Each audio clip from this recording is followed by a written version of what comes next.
On se souvient, c'était il y a 5 ans, cette semaine. Haïti était dévasté par un violent tremblement de terre. 220 000 morts, 300 000 orphelins.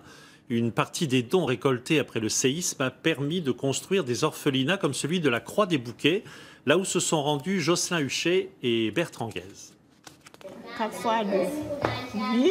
En Haïti aussi, apprendre ces tables de multiplication peut être complexe. 26, 4 fois 6 vous donne 26. 24, 4 fois 6. C'est le moment de l'étude surveillée dans cet orphelinat de la banlieue de Port-au-Prince. Ces jeunes filles ont entre 6 et 12 ans.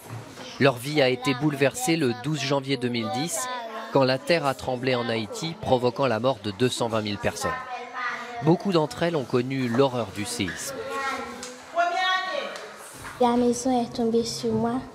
On me cherchait, on m'a trouvé par terre.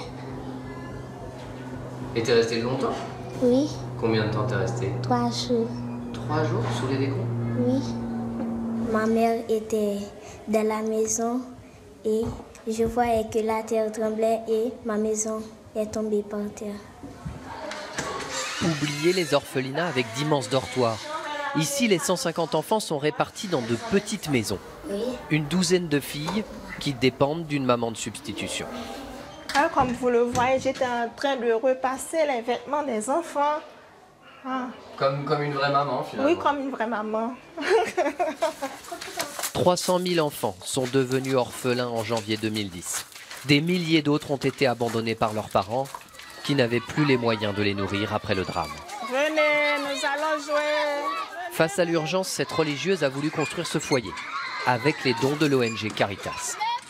Nous avons beaucoup de choses positives qui sont nées après le tremblement de terre. Nous avons la construction de cet orphelinat et puis nous avons plusieurs écoles qui étaient complètement abattues après le tremblement de terre. Et bien nous avons pu les reconstruire et nous pouvons accueillir beaucoup plus d'enfants. Les jeunes filles de cet orphelinat ne peuvent pas être adoptées. L'objectif des religieuses est qu'elles restent en Haïti pour un jour participer à la lente reconstruction de leur pays.